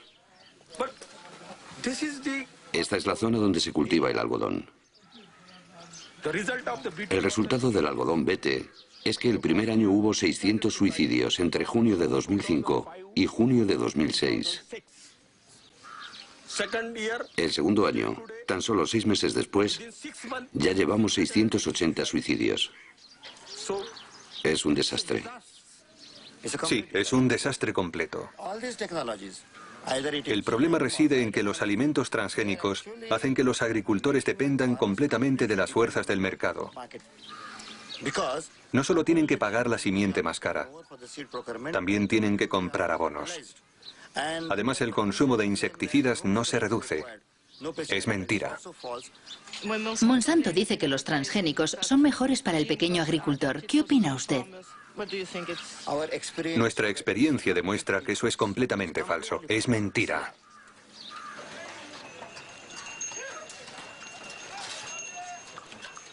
Este día de diciembre de 2006, la revuelta planea sobre el mercado de algodón más importante del estado de Maharashtra.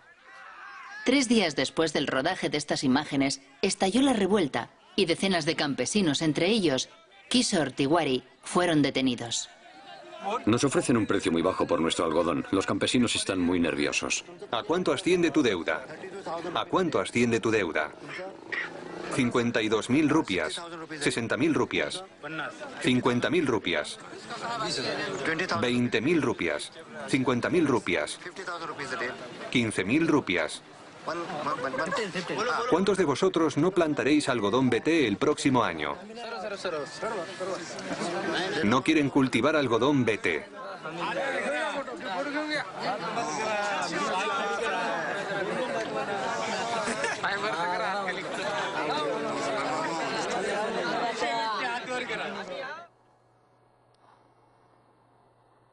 Las semillas del suicidio. Es el título de un libro escrito por Vandana Shiva. Esta física, ganadora del Premio Nobel Alternativo, dirige una fundación económica y una red de granjas productoras de semilla bautizada Nadyana.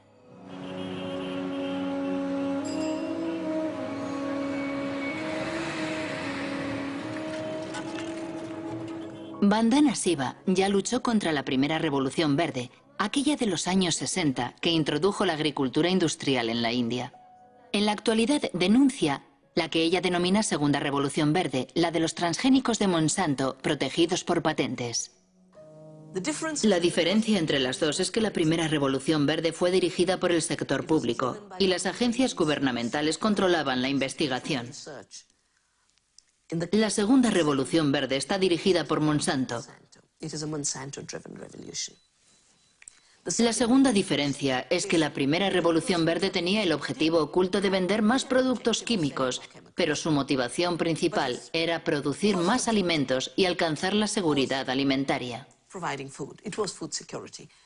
Al final, aunque se hiciera en detrimento de otros cultivos como las leguminosas, se produjo más arroz y trigo para alimentar a la gente. La segunda Revolución Verde no tiene nada que ver con la seguridad alimentaria. Su único objetivo es aumentar los beneficios de Monsanto. Ellos siempre han dicho que la manipulación genética es un medio para conseguir patentes. Ese es su verdadero objetivo. Si observan la estrategia de investigación que Monsanto desarrolla en este momento, la compañía está probando una veintena de plantas en las que ha insertado el gen BT, la mostaza, el gumbo, la berenjena, el arroz, la coliflor. Una vez que imponga como norma el derecho de propiedad sobre los granos modificados genéticamente, podrá empezar a cobrar derechos de autor. Todos dependeremos de Monsanto por cada semilla que plantemos y cada campo que cultivemos. Si controla las simientes, controlará la alimentación. Y ellos lo saben, esa es su estrategia. Eso es más poderoso que las bombas, más poderoso que las armas.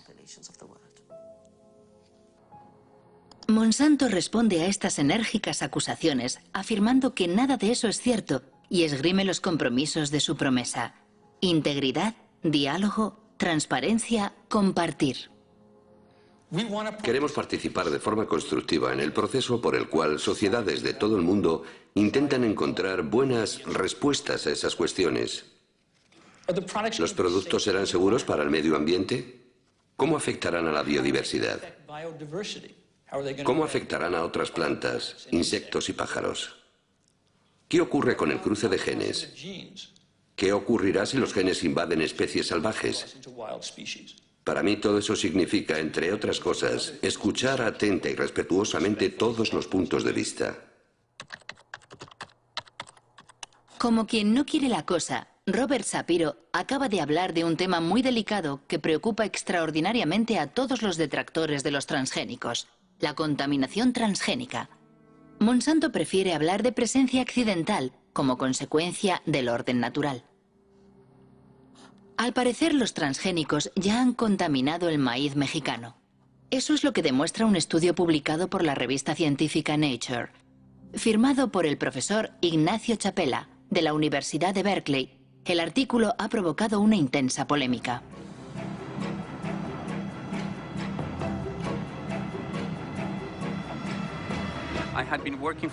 Durante 15 años he trabajado con comunidades indígenas de Oaxaca, en México, para enseñarles a analizar su medio ambiente. Uno de mis estudiantes les está enseñando a detectar los alimentos transgénicos. Llevamos una lata de maíz americano en conserva que tenía que servirnos de control positivo porque sabíamos que era maíz transgénico. Necesitábamos un control negativo y pensamos que el maíz mexicano era perfecto para eso, porque es el maíz más puro y mejor conservado del mundo. Cuando analizamos las muestras, descubrimos sorprendidos que el maíz que creíamos que no era transgénico ya contenía ADN transgénico.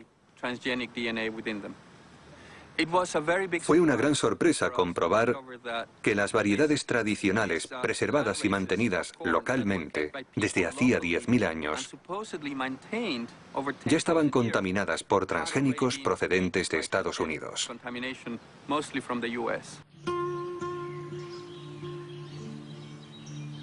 México es el lugar originario del maíz. En la región de Oaxaca, al sur del país, existen más de 150 variedades locales. Esa gran biodiversidad es un tesoro universal que protege la reserva genética de maíz conservada por millones de campesinos mexicanos. ¿Este maíz es para la familia? Sí, para la familia nada más. Hace tortillas. Pero siempre de este tamaño, así limpio, se recoge para semilla, para el otro año. ¿Nunca compras semillas afuera? No. ¿Se intercambia? Sí, creo que de la antigüedad.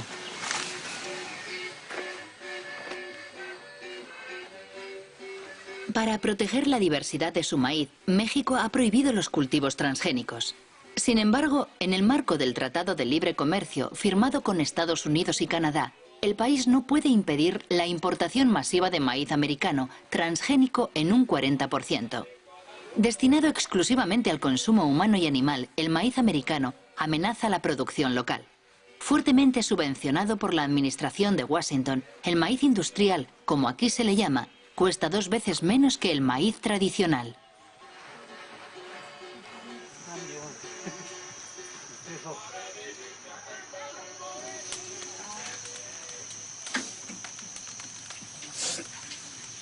¿La tortilla siempre se hace con maíz criollo? Sí. Natural, rinde más. Y alimenta más porque es de la tierra pura.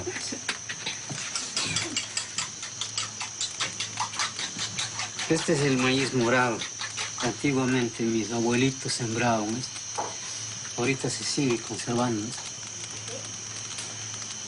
Así es. Antes de la conquista ya. Sí.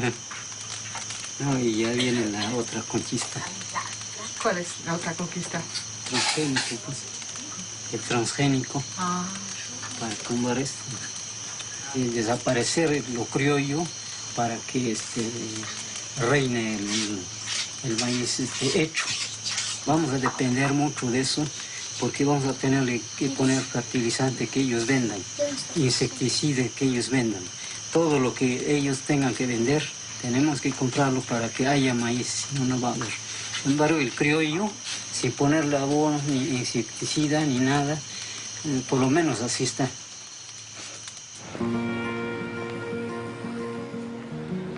El artículo de Ignacio Chapela en Nature provocó una gran conmoción en México.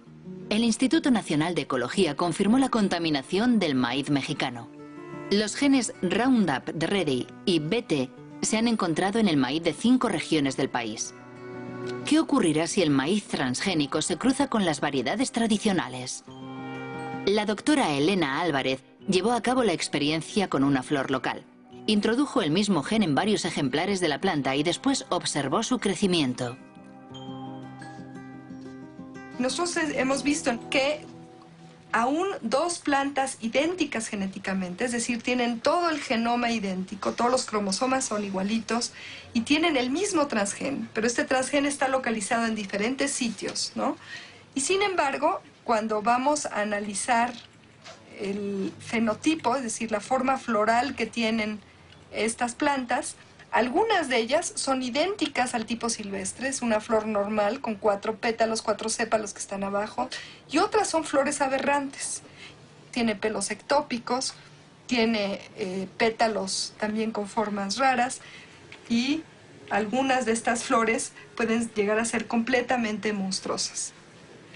Y la única diferencia entre esta y la que parece silvestre es la localización del transgen, que se insertó en otro sitio por casualidad. ¿Por qué es preocupante? En México, una vez que estas semillas sean liberadas al ambiente, es muy probable que los transgenes vayan y se inserten en los genomas de las razas criollas mexicanas. Esto no se puede controlar. Una vez que se libera al ambiente y que hay entrecruza, que la va a haber porque el maíz se poliniza abiertamente por viento, entonces el fondo genético del criollo puede hacer que el mismo transgen tenga efectos distintos, ¿sí?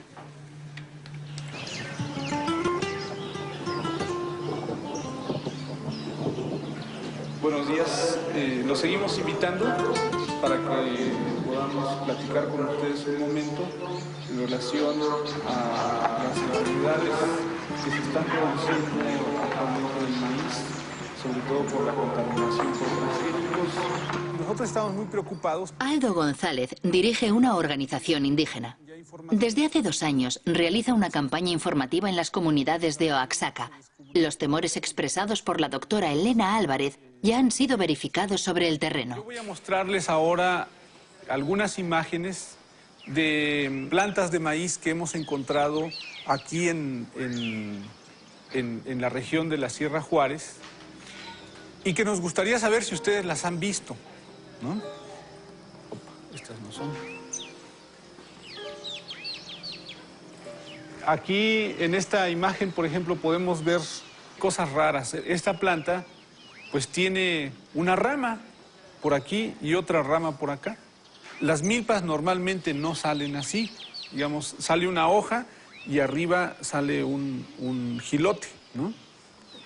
En este caso están saliendo 3 jilotes sobre una sola hoja. Son monstruos. Esa planta nosotros la enviamos a un laboratorio de biotecnología para que detectaran si tenía presencia o no tenía presencia de transgénicos y desgraciadamente nos dio positivo.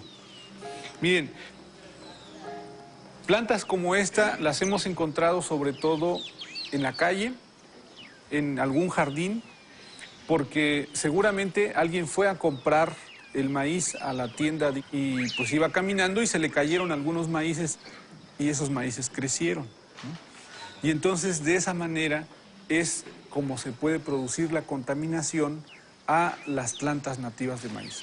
Lo que yo entiendo que en el futuro, si se deja que esto se prolifere dentro de los cultivos de los campesinos, al rato nosotros vamos a tener que comprar maíz porque nuestro maíz ya no va a servir. Es preocupante. ¿Qué debemos de hacer? ¿Cómo le vamos a hacer, no? Una de las recomendaciones que nosotros estamos dando es que si nosotros vemos cosas raras en algún momento, pues le quitemos la espiga, ¿no? Porque la espiga es donde sale el polen.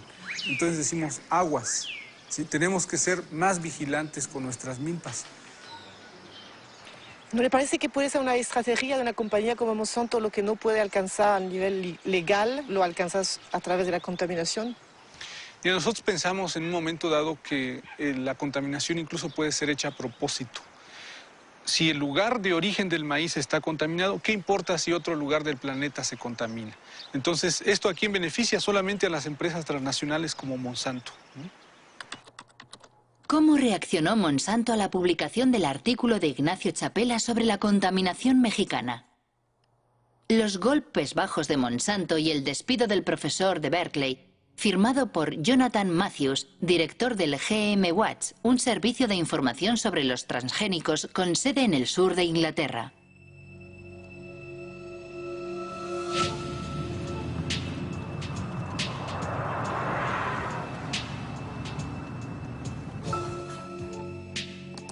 Según Jonathan Matthews, Ignacio Chapela ha sido víctima de una campaña lanzada en AgBioWorld, una página web partidaria de los transgénicos. La víspera de la publicación del artículo de Nature, una tal Mary Murphy envió un email que AgBioWorld distribuyó entre miles de científicos de todo el mundo. Decía así: los activistas sin duda van a hacer correr el bulo de que el maíz mexicano ha sido contaminado por genes de maíz transgénico. Al día siguiente, una tal Andura Smetasek envía un segundo email. Ignacio Chapela, activista antes que científico. Es verdaderamente una campaña de difamación. Los 2 primeros días entran en escena Murphy y Smetasek. A continuación, otros científicos reaccionan diciendo: tenemos que hacer campaña contra eso. Tenemos que inundar Nature con emails que digan que ese estudio no es serio. He pasado mucho tiempo investigando quiénes eran Smetasek y Murphy. Por lo que respecta a Smetasek, si consideramos los datos técnicos de sus emails, vemos recibido de y la dirección del remitente. Y después un protocolo de Internet. Solo hay que copiarlo y buscarla en un anuario de páginas de Internet.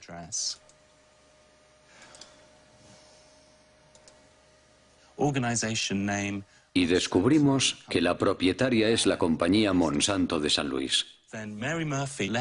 En cuanto a Mary Murphy, dejó algunas pistas que me permitieron llegar hasta ella. Como podemos ver aquí, los emails enviados por Mary Murphy son de la dirección bw6biwood.com. Investigando, descubrimos que bitboot.com es el nombre de una agencia de comunicación llamada Group Vivin y que entre sus clientes se encuentra Monsanto. Falsos científicos. ¿Realmente son golpes bajos? Sí, podemos hablar de métodos muy sucios que pisotean la ética más elemental. Demuestran que se trata de una empresa capaz de cualquier cosa por imponer sus productos en todo el mundo, incluida destruir la reputación de todos aquellos que se pongan en su camino. La prensa británica se hizo eco de las acusaciones de Jonathan Matthews, pero Monsanto ha preferido ignorarlo. Mientras continúa su imparable ascensión, la firma defiende su visión de un mundo transgénico que supuestamente resolverá los problemas del hambre y el medio ambiente en perfecta armonía. La experiencia práctica demuestra claramente que la coexistencia entre la agricultura transgénica y la agricultura convencional o biológica no solo es posible, sino que existe de forma pacífica en todo el mundo.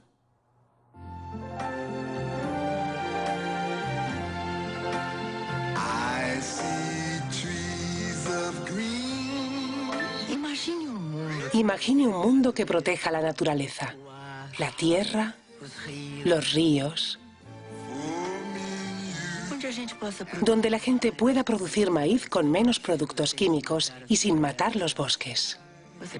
Usted está pensando en un mundo con transgénicos.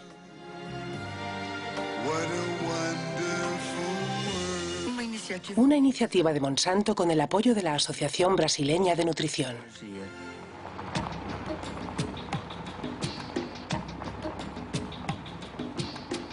El mundo transgénico ya está en marcha en América del Sur, donde en 2007 se sembraron 40 millones de soja Roundup Ready. La conquista comenzó 10 años antes en Argentina, el único país que autorizó oficialmente los cultivos transgénicos. Desde entonces, los transgénicos se han extendido misteriosamente por los países vecinos, como Brasil o aquí, en Paraguay. En 2005, el gobierno paraguayo legalizó finalmente los cultivos clandestinos para salvar sus exportaciones de soja, especialmente a Europa, donde el etiquetado de los transgénicos es obligatorio.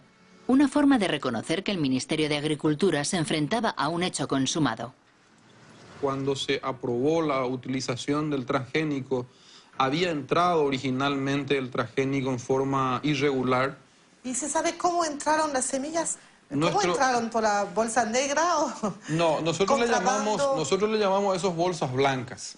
No le llamamos, ustedes le llamarán bolsas negras, nosotros le llamamos bolsas blancas. Son semillas que no tienen certificaciones oficiales. ¿Se sabe si Monsanto tuvo un papel en el contrabando de semillas?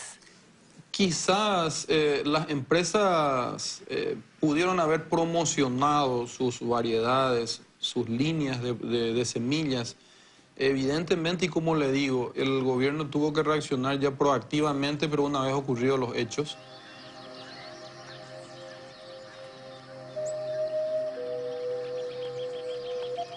Sea cual fuere su origen, el contrabando fue un buen negocio para Monsanto.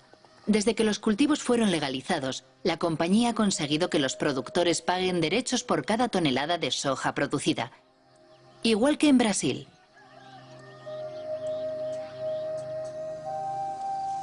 Desde entonces, la deforestación avanza imparable en Paraguay, expulsando a la fuerza a los pequeños campesinos que se niegan a abandonar sus pequeñas parcelas.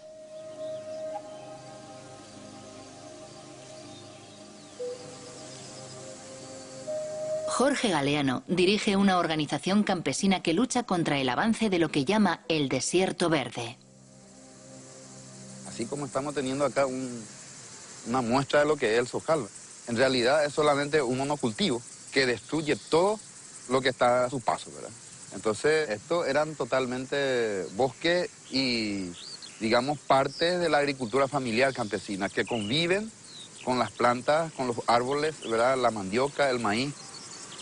¿Le parece, Jorge, que el monocultivo transgénico puede convivir con las producciones de los pequeños campesinos aquí? Nosotros estamos seguros que no. No puede convivir, no son compatibles. Es una guerra silenciosa que va eliminando comunidades campesinas, familias campesinas, biodiversidad que tenemos en el campo. Esta trae muerte, trae pobreza, trae enfermedades y la eliminación de todos los recursos con que nosotros contamos para sobrevivir.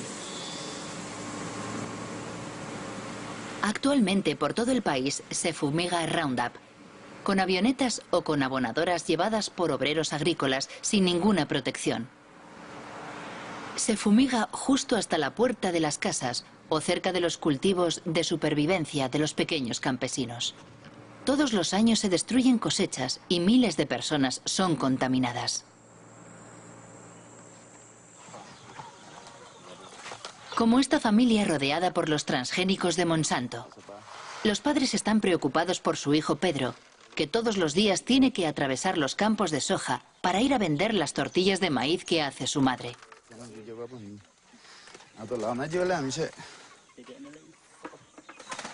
¿Desde cuándo tiene eso? Le empezó hace 15 días. Empezó por el pie. Y después se le extendió. Así fue como empezó. ¿Le duele la cabeza?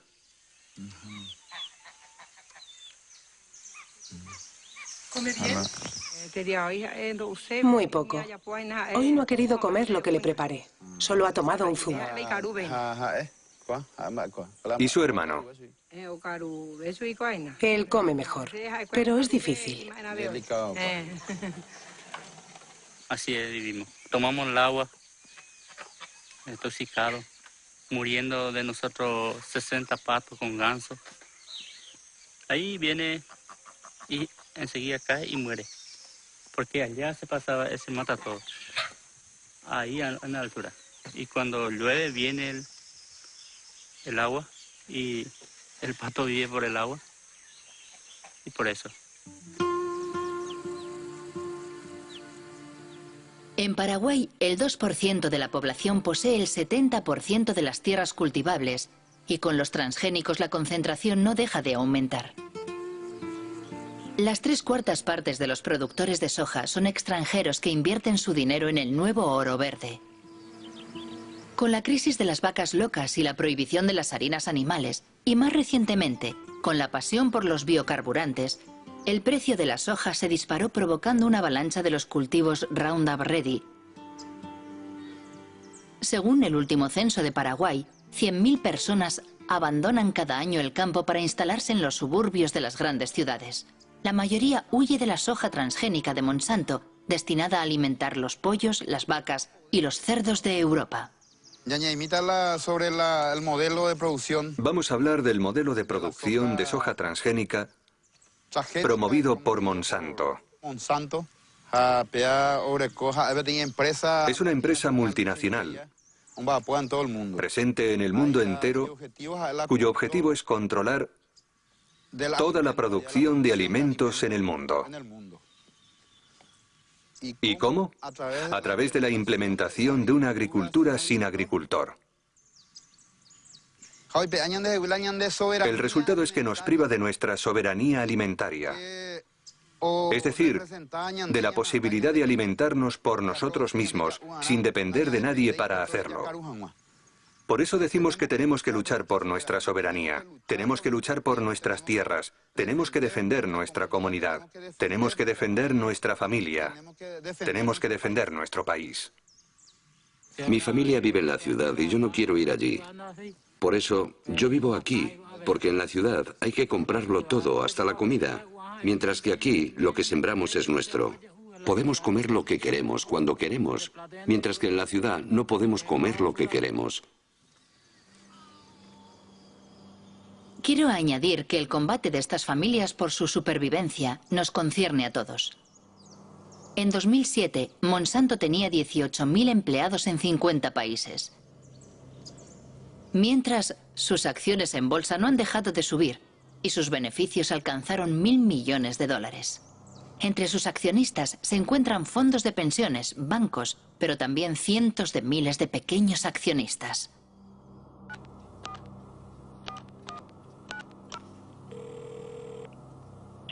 ¿Chris Horner? Hola, Christopher Horner. Soy Marie-Monique Robin, de Francia. Agradecemos su insistencia solicitando una entrevista.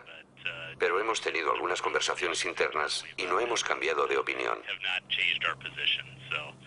De forma que no tenemos ninguna razón para participar en su documental, porque sospechamos que no será muy positivo para nosotros.